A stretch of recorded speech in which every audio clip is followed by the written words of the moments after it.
പുണ്യാത്മാക്കളെ, വിചാരധാരയിലേക്ക് സ്വാഗതം. ഇന്നത്തെ വിഷയം പിതൃകർമ്മം എന്തിന് എന്നതാണ്. മൂകാംബിക ചാനൽ ആദ്യമായി കാണുന്നവർ സബ്സ്ക്രൈബ്, ലൈക്ക്, കമൻറ്റ്, ഷെയർ ചെയ്യാൻ മറക്കരുത്. ബ്രഹ്മം ഒരു ചൈതന്യമാണ്. ആ പരമാത്മാവാകുന്ന ശക്തിവിശേഷമാണ് സൃഷ്ടി, രക്ഷ, സംഹാരങ്ങൾ ചെയ്യുന്നത്. ശരീര ഉപാധികളിൽ സ്ഥിതി ചെയ്യുന്നതും ഈ പരമാത്മാവ് തന്നെയാണ്. അജ്ഞാനികൾ ജീവാത്മ എന്ന് പറയുന്നു. കിണറിൽ ഉണ്ടായിരുന്നപ്പോൾ കിണറിലെ ജലം കുടത്തിൽ കോരിയപ്പോൾ കുടത്തിലെ ജലമായി മാറുന്നു എന്ന പോലെ വ്യത്യസ്ത യോനികളിൽ ജനിക്കുമ്പോൾ യോനിക്കനുസരിച്ച് രൂപവും പേരും മാറുന്നു. കർമ്മ ഫലനുകളും മാറ്റം വരുന്നു. ഇവിടെ നാം നരജന്മത്തെയാണ് പാഠമാക്കുന്നത്. ബാല്യ, യൗവന, വാർദ്ധക്യത്തിലെല്ലാം മരണം സംഭവിക്കാം. പ്രാരബ്ധം അനുസരിച്ചാണ് ജനിമൃതികൾ ഉണ്ടാവുന്നത്. ശരീരം ഉപേക്ഷിച്ചാൽ ജീവന്മാർ സ്വർഗത്തിലോ നരകത്തിലോ പിശാചായോ ഗതി കിട്ടാതെ അലയുന്ന പ്രേതമായോ പാൽജന്മമായോ നരക യാതനകൾ അനുഭവിക്കുന്ന യോനികളിലോ ജനിക്കാം. കർമ്മഗതിക്കനുസരിച്ച് യമധർമ്മം വിധി കൽപ്പിച്ചു അയക്കുന്നു. ജ്ഞാനപ്പാനയിൽ മലത്തിലും ജലത്തിലും മണ്ണിലും മരങ്ങളായും മൃഗങ്ങളായും ജനിക്കുന്നതായി പറയുന്നു.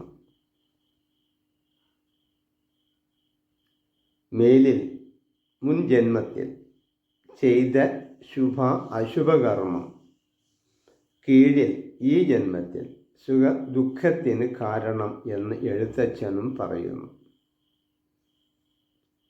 നരശരീരം കൊണ്ടാണ് പാപ പുണ്യ ഫലനുകൾ നേടുന്നതും ചെയ്യിപ്പിക്കുന്നതും മോക്ഷപ്രാപ്തി ഉണ്ടാക്കുന്നതും. നമുക്ക് ശരീരം തന്നു പോയവരെയാണ് പിതൃക്കൾ എന്ന് പറയുന്നത്. പരമ്പര നോക്കിയാൽ 7 തലമുറകൾ വരെ ബന്ധം ഉണ്ട് എന്ന് പറയുന്നു. എന്നാൽ പ്രാധാന്യം 3 തലമുറ വരെ മാത്രമേ ഉള്ളൂ. അച്ഛൻ, അച്ചാച്ചൻ, മുത്തച്ഛൻ, അതുവരെ. നമ്മുടെ ശരീരത്തിന് പരമ്പരാഗതമായ ബന്ധമുണ്ട്. പിതൃക്കൾക്ക് ശരീരനഷ്ടമാകയാൽ പാപക്ഷയം വരുത്തുവാനോ പുണ്യം നേടാനോ സാധ്യമല്ല. ആയതിനാൽ ശരീരം ഉള്ള നാം പിതൃകർമ്മങ്ങൾ, സൽക്കർമ്മങ്ങൾ ചെയ്ത് അവരെ ഉദ്ധരിക്കേണ്ടതാണ്. അതിന് പലവിധ കർമ്മങ്ങളും വിധിച്ചിട്ടുണ്ട്. ശരീരം വിട്ടുപോയവർ ശരീരം ഉള്ളപ്പോൾ വിധിക്കപ്പെട്ടതായ കർമ്മങ്ങളെ അറിഞ്ഞോ അറിയാതെയോ ജീവിത സുഖ സൗകര്യങ്ങൾക്കിടയിൽ മറന്നോ നാസ്തികവാദത്തിലോ ചെയ്യാതിരിക്കാൻ അവർ ദുഃഖം അനുഭവിക്കേണ്ട യോനികളെ പ്രാപിച്ചിരിക്കുന്നു.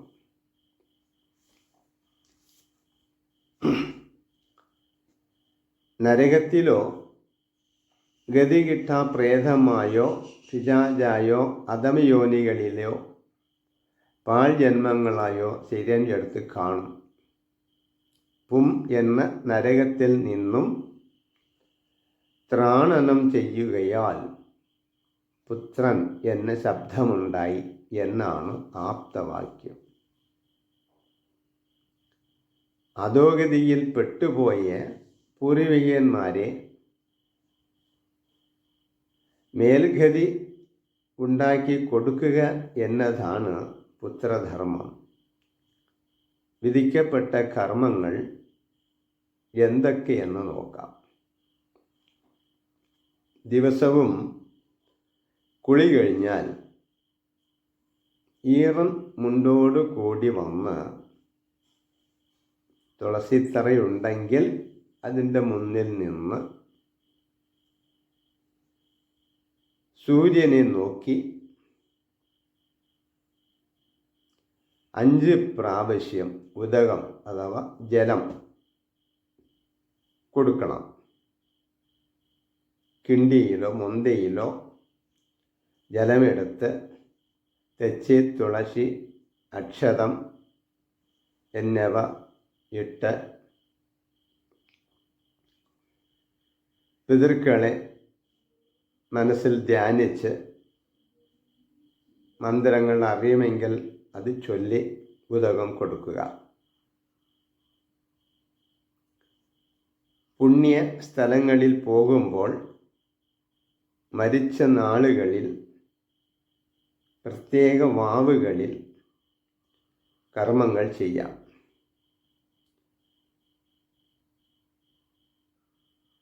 അവരെ സങ്കൽപ്പിച്ചുകൊണ്ട് ദാനധർമ്മങ്ങൾ, നാമം ചൊല്ലൽ, പുരാണ പാരായണം, പൂജാതി കർമ്മങ്ങളിൽ പങ്കാളിയാകൽ, അങ്ങനെ ഉള്ള കർമ്മങ്ങളുടെ ഫലത്തിൻ്റെ പുണ്യത്താൽ പിതൃക്കളും നമുക്കും ഉയർന്ന ഗതി ഉണ്ടാവും.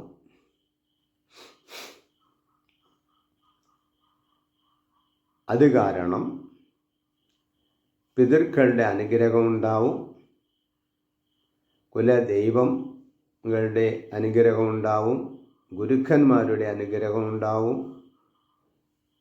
അതിന് ഫലമായി ആയുരാരോഗ്യ ഐശ്വര്യങ്ങളും ഉണ്ടാവും.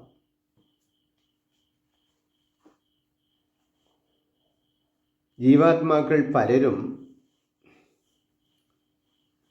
ദരിദ്രൻ്റെ കുടുംബത്തിലെ പട്ടിണി പോലെ, പീഡനം പോലെ ഗതി കിട്ടാതെ നരയിക്കുന്നുണ്ടാവും. അവർ ശരീരമുണ്ടായപ്പോൾ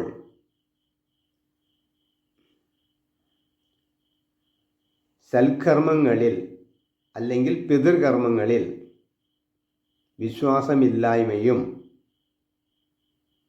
ജീവിത സുഖത്തിൽ സൽക്കർമ്മങ്ങൾ ഒന്നും ചെയ്യാതെയും ജീവിച്ചവരാണ്. അത് കണ്ട് അനുകരിച്ച മക്കളും അത്തരം കർമ്മങ്ങളെ ചെയ്യുന്നില്ല. അതിനാൽ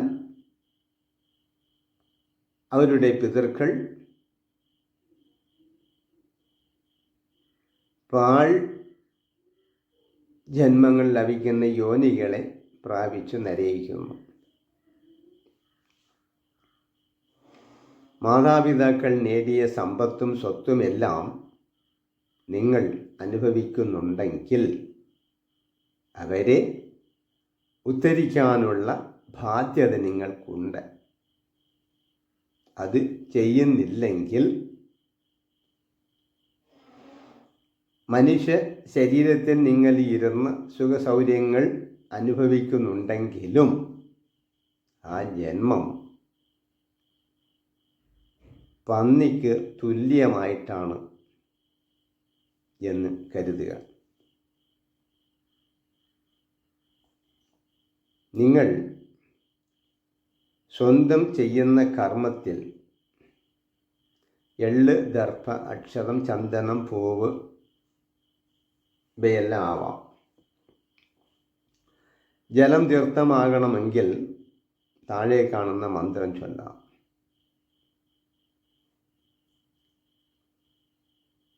ജലപാത്രം നിലത്ത് വെച്ചോ കയ്യിലോ വെച്ച്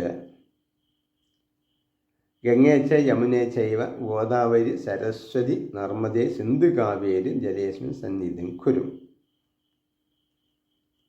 എന്ന് ചൊല്ലുക. പിതൃകർമ്മങ്ങൾക്ക് പ്രാധാന്യം മനസ്സാണ്. ബലികർമ്മം എന്നാണ് അതിൻ്റെ പേര്. ത്യാഗമാണ്. അന്നേ ദിവസങ്ങളിൽ ഹോമം, പൂജ, ദാനധർമ്മങ്ങൾ എല്ലാം സാമ്പത്തികം പോലെ ചെയ്യാം.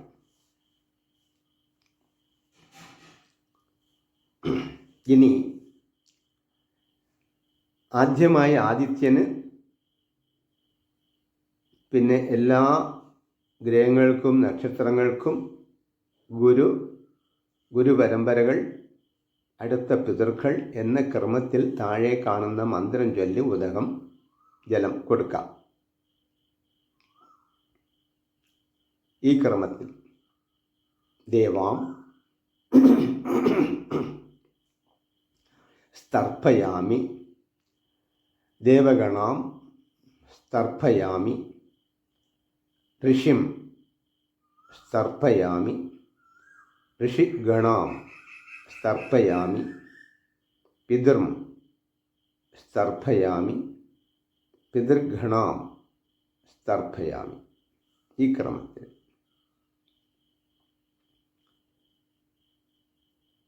ഈ കർമ്മങ്ങളെല്ലാം ചെയ്യുമ്പോൾ പിതൃക്കൾക്കും നമുക്കും എല്ലാവിധ ഐശ്വര്യങ്ങളും ഉണ്ടാവും.